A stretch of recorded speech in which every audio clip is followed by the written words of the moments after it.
So I've pulled out this half of the top tier and I'm playing around with this signage because Dubsy showed me this different way of doing the lettering, how they're fixed into the wall behind.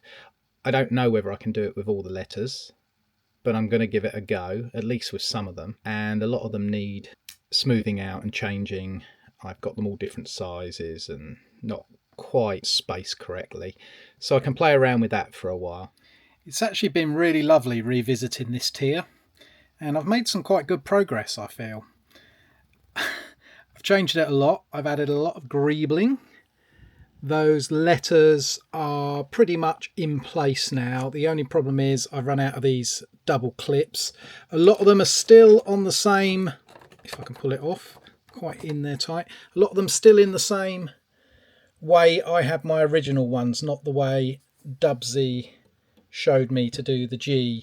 But that was very difficult with these vertical letters because putting the plates vertically makes it tricky to say the least, because all the background has to change. So yeah, I have stuck with a top and a bottom clip sort of device just to make it work, and it does keep it pretty solid. The only problem is the one piece there that I couldn't get the tile in because it just wasn't working. So that's a minor thing that I'm not too upset about now. I was at the time, but yeah, I really had a lot of fun putting all this greebling in, and you can see all sorts of bits all over the place. And I love greebling because you can't really do anything wrong with it. There's no real rhyme or reason. It's just pipe work and bits of detail, and I really enjoyed doing it. The other thing I enjoyed doing was putting my brick in. I thought that was a nice touch, and it'll light up as well. I've checked that, and I did originally have this version. There we go. Also on my Metropolis Police Station cop shop, but I thought it'd be nice to change it up and use something different. So I settled for that squarer look, which is more in keeping with this ship, I feel. So apart from waiting for those pieces and the lights, this tier is done.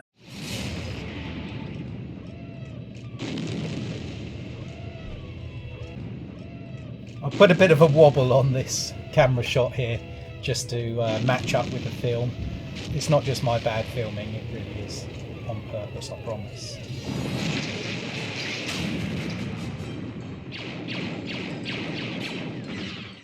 This opening bit where the stormtroopers blast through that door is such an iconic part of the film.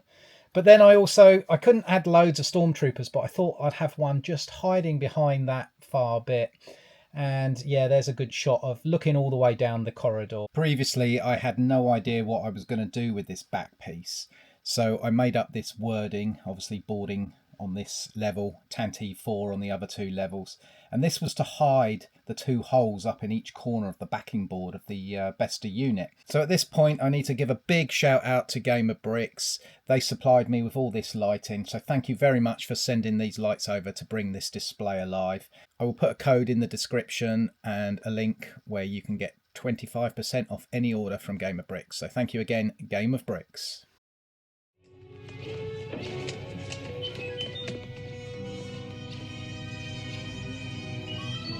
Leia and that little droid at the end of the corridor there. She is giving R2 the Death Star plans. And what I could see in the film, there were two red lights here. One down near R2 and one above Leia's head.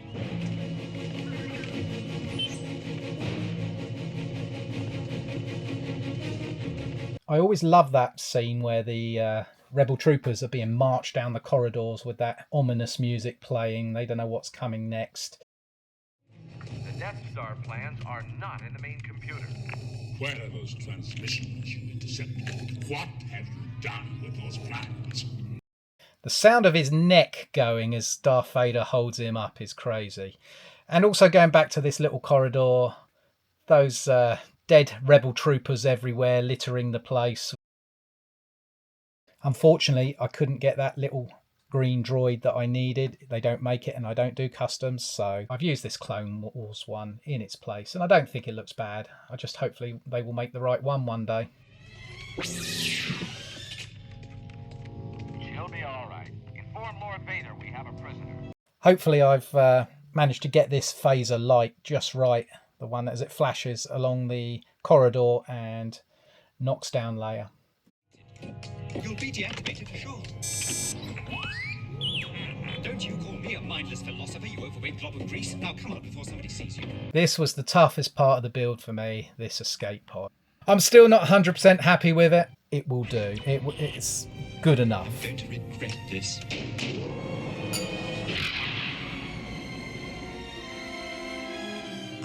Another iconic scene, just with all the stormtroopers surrounding her, Vader up in her face and that Imperial officer next to him. I thought this is an absolute must-have scene. I had to cut out a couple of the scenes I wanted, especially the one where she shoots the stormtrooper. But as long as I had this one in place, then that was all that mattered for me. So I think I managed to get the right amount of scenes in this Besta unit. I hope you feel that I've done a reasonable job with all these scenes, showing how they play out. They are in order. But yeah, overall, really happy. It's come out almost as I imagined it. So I'm pretty thankful for that. Like I say again, that escape pod scene, I wanted 2 escape pods. That never worked out. I have a reasonable depiction of that scene that I'm semi-happy with. This is the Besta unit with the door open. I'm really happy with using these Besta units. They are nice and cheap to buy, especially when second hand. A little bit more expensive when new, but they are plentiful on Facebook Marketplace if you look around. So for that reason, I thought these do make a nice display to keep your Lego nice and clean. And for me, where I want to move them to conventions, it keeps it all enclosed and people can't get to the minifigures. So I just thought it's a win-win situation all round using these Besta units. So I have the 2 things here, one with the lights off, one with the lights on, and just an overview showing you the whole thing with the door open and closed. I think they work really well. Again, MixABrix, thank you very much for sending me over these lights. I really do think they light up this display, especially the boarding the Tantive. So much lights and flashes and bangs and stun guns and everything going off at once. So the lights really do add to it. And that is it, people. That is the end of my boarding the Tantive IV mock. I'm very happy with the way it come out. It's taken far too long, but I never promise to make mocks quickly. They do take me an awful long time. I do lots of other things in between and I procrastinate. It just takes me some time. Hopefully over time I will get a little bit quicker at some of these, but it is now completely done and it is ready for a brick festival which I have applied for, which is the Oxford Brick Festival somewhere in June, mid-June. So I hopefully will display it there along with a few of my other smaller mocks and also my Besta cabinet, which is full of the minifigure displays, which I will be overhauling in a video very soon to make it just a pure clone phase 2 display. But what's next? I want to do more of these displays. I have 2 more in mind. One will be this 20cm width one from the original trilogy, much like this is from the original trilogy, with it all being based around one more set. So that will be my next focus on these. But there is also one other idea I have, and that is to use one of the double ones I have, which is about 40 something centimeters or just 40 centimeters in depth. And that will be something from the prequel trilogy. So I might well run those 2 side by side and work on those as I go. Even though they're not huge to a lot of people making big mocks, I just get a bit bored of it and I want to move on and do something else. So if I've got a few things that I can flick between, it may not be the best overall for getting things finished, but it does keep me a bit more interested. And I suddenly start fixating on one thing and then I'll move away and be like, oh, I'll work on this now because I'm bored of this. But yeah, that's how it works for me. Thank you very much for watching. Please do like and subscribe and all that lovely stuff. And I will catch you in a video very soon. Cheers, one and all.